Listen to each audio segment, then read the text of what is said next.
കർത്താവായ യേശുക്രിസ്തുവിന് നന്ദി പറഞ്ഞുകൊണ്ട് ഫെയ്ത്ത് വോയിസിലേക്ക് എല്ലാവരെയും ഞങ്ങൾ സ്വാഗതം ചെയ്യുന്നു. ജോഷയുടെ പുസ്തകം 3-ാം അധ്യായം 5-ാം തിരുവചനം ഇങ്ങനെ വ്യക്തമാക്കുന്നു: നിങ്ങളെ തന്നെ ശുദ്ധീകരിക്കുവിൻ, നാളെ നിങ്ങളുടെ ഇടയിൽ കർത്താവ് അത്ഭുതങ്ങൾ പ്രവർത്തിക്കും. സ്നേഹമുള്ളവരെ, ഒരു ദൈവവിശ്വാസിക്ക് ഏറ്റവും ആദ്യം ആവശ്യമായിരിക്കുന്ന ഒന്നാണ് വിശുദ്ധിയും പ്രാർത്ഥനയും. പ്രാർത്ഥനയില്ലാത്ത ജീവിതം ആയുധമില്ലാത്ത പട്ടാളക്കാരനെ പോലെയാണ്. ദൈവവചനം നിശ്ചയമായും നമ്മെ സഹായിക്കുന്നുണ്ട് എന്ന് നാം വിശ്വസിക്കണം. മനസ്സിൽ ഉറപ്പിച്ച് നമ്മുടെ ആവശ്യങ്ങൾ ദൈവത്തോട് പറയണം. നീ എന്ത് പ്രത്യാശിക്കുന്നുവോ അത് ദൈവത്തിന്റെ ഇഷ്ടമനുസരിച്ച് നിനക്ക് ലഭിക്കുമെന്ന് ഉറപ്പിക്കുക, വിശ്വസിക്കുക. 1 യോഹന്നാൻ 5-ാം അധ്യായം 14-ാം വാക്യം ഇങ്ങനെ വ്യക്തമാക്കുന്നു: അവന്റെ ഇഷ്ടമനുസരിച്ച് എന്തെങ്കിലും നാം ചോദിച്ചാൽ അവിടുന്ന് നമ്മുടെ പ്രാർത്ഥന കേൾക്കും എന്നതാണ് നമുക്ക് അവനിലുള്ള ഉറപ്പ്. അതുകൊണ്ട് യേശുവിൽ വിശ്വസിച്ച് നമ്മുടെ പ്രാർത്ഥനകൾ അവിടുത്തെ ഇഷ്ടം അനുസരിച്ച് നമുക്ക് ചോദിക്കാം, വിശ്വസിക്കാം. തിരുവചനം പറയുന്നു, വിശ്വാസം എന്ന് പറയുന്നത് പ്രത്യാശിക്കുന്നവ ലഭിക്കുമെന്ന ഉറപ്പും കാണപ്പെടാത്തവ ഉണ്ട് എന്ന ബോധ്യവുമാണ്. സ്നേഹമുള്ളവരെ, ദൈവത്തിന് ഒന്നും അസാധ്യമല്ല. നാം വിശ്വസിച്ചാൽ ദൈവത്തിൻ്റെ മഹത്വം നമുക്ക് ദർശിക്കുവാനായിട്ട് സാധിക്കും. നമ്മൾ പ്രാർത്ഥിക്കുമ്പോൾ നമുക്ക് വേണ്ടി പ്രവർത്തിക്കുന്ന ഒരു ദൈവം നമ്മുടെ കൂടെ ഉണ്ടെന്ന് നമുക്ക് മനസ്സിലാക്കുവാൻ സാധിക്കും. അസാധ്യമായതൊന്നുമില്ലല്ലോ, യഹോവയ്ക്ക് കഴിയാത്ത കാര്യമില്ലല്ലോ. യേശുവിന്റെ നാമത്താൽ സൗഖ്യമുണ്ടല്ലോ, യേശുവിന്റെ രക്തത്താൽ ജയമുണ്ടല്ലോ. യേശുവിന്റെ നാമത്താൽ സൗഖ്യമുണ്ടല്ലോ, യേശുവിന്റെ രക്തത്താൽ ജയമുണ്ടല്ലോ. ദൈവത്താൽ അസാധ്യമായതൊന്നുമില്ലല്ലോ, യഹോവയ്ക്ക് കഴിയാത്ത കാര്യമില്ലല്ലോ.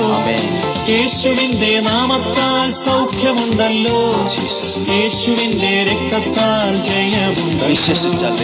യേശുവിന്റെ നാമത്താൽ സൗഖ്യമുണ്ടല്ലോ, യേശുവിന്റെ രക്തത്താൽ ജയമുണ്ടല്ലോ. വിശ്വസിച്ചാൽ ദൈവത്തിന്റെ മഹത്വം കാണാം, പ്രാർത്ഥിക്കുമ്പോൾ ദൈവത്തിന്റെ പ്രവൃത്തി കാണാം, ആരാധിച്ചാൽ ദൈവത്തിന്റെ വീടുകൾ കാണാം, ആശ്രയിച്ചാൽ ദൈവത്തിന്റെ കാര്യം. ദൈവത്തിൽ ആശ്രയം വയ്ക്കുന്ന ഒരുവനെയും കൈവിടാത്ത ഒരു നല്ല ദൈവമാണ് നമുക്കുള്ളത്. അബ്രഹാം ദൈവത്തിൽ വിശ്വസിച്ചപ്പോൾ ദൈവം സകലതും അബ്രഹാമിന് അനുഗ്രഹിച്ചു നൽകി. നമുക്കും വിശ്വസിക്കാം, പ്രാർത്ഥിക്കാം, ദൈവം നമ്മെ അനുഗ്രഹിക്കും. അബ്രഹാം യഹോവയിൽ വിശ്വസിച്ചപ്പോൾ ദൈവം അതു നീതിക്കായി കണക്കിട്ടല്ലേ. അബ്രഹാം യഹോവയിൽ വിശ്വസിച്ചപ്പോൾ ദൈവം അതു നീതിക്കായി കണക്കിട്ടല്ലോ.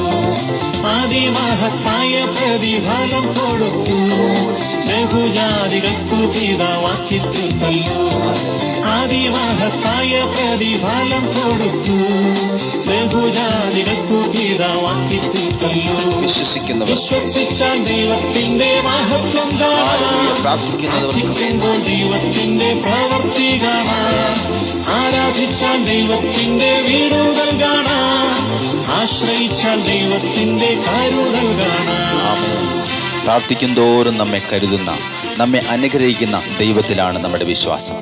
അബ്രഹാത്തിൻ്റെയും ഇസ്ഹാക്കിൻ്റെയും യാക്കോബിൻ്റെയും ദൈവം നമ്മുടെ ദൈവം. ഇസ്ഹാക്കിൻ്റെ പ്രാർത്ഥന കേട്ട ദൈവം നമ്മുടെ പ്രാർത്ഥനകൾ കേൾക്കും, നമ്മെ അനുഗ്രഹിക്കും. ഇസ്ഹാക്കിൻ പ്രാർത്ഥനയ്ക്കു മറുപടിയായി നൂറുമേനി നൽകി ദൈവം അനുഗ്രഹിച്ചു.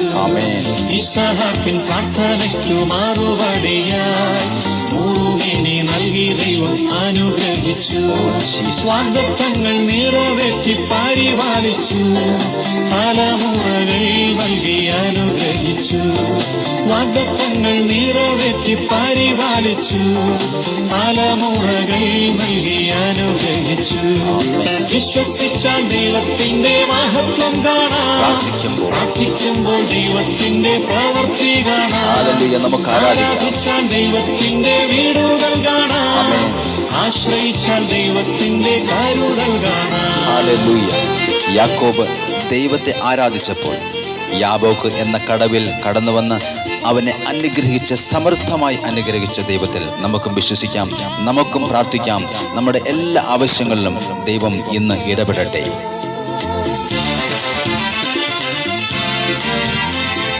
യാക്കോബും ദൈവത്തെ ആരാധിച്ചപ്പോൾ യഹോവയ്ക്കു തക്ക മഹത്വം കൊടുത്തപ്പോൾ. ഗ്ലോറി. യാക്കോബും ദൈവത്തെ ആരാധിച്ചപ്പോൾ യഹോവയ്ക്കു തക്ക മഹത്വം കൊടുത്തപ്പോൾ. യാബോക്കെന്ന കടവിൽ അനുഗ്രഹമായി ഇസ്രായേൽ എന്ന ബഹുമാനം ലഭിച്ചു. യാബോക്കെന്ന കടവിൽ അനുഗ്രഹമായി ഇസ്രായേൽ എന്ന ബഹുമാനം ലഭിച്ചു. വിശ്വസിച്ചാൽ ദൈവത്തിന്റെ മഹത്വം കാണാം. പ്രാർത്ഥിക്കുമ്പോൾ ദൈവത്തിന്റെ പ്രവൃത്തി കാണാം. ആരാധിച്ചാൽ ദൈവത്തിന്റെ വീടുകൾ കാണാം. ആശ്രയിച്ചാൽ ദൈവത്തിന്റെ കരുതൽ കാണാം. ആമേൻ. ഇന്നേ ദിവസം വിശുദ്ധിയോടെ ദൈവത്തിന് മുമ്പിൽ നാം അർപ്പിക്കുന്ന പ്രാർത്ഥനകൾ കേട്ട് ദൈവം അനുഗ്രഹിക്കട്ടെ എന്ന് യേശുക്രിസ്തുവിന്റെ നാമത്തിൽ ഞങ്ങൾ പ്രാർത്ഥിക്കുന്നു.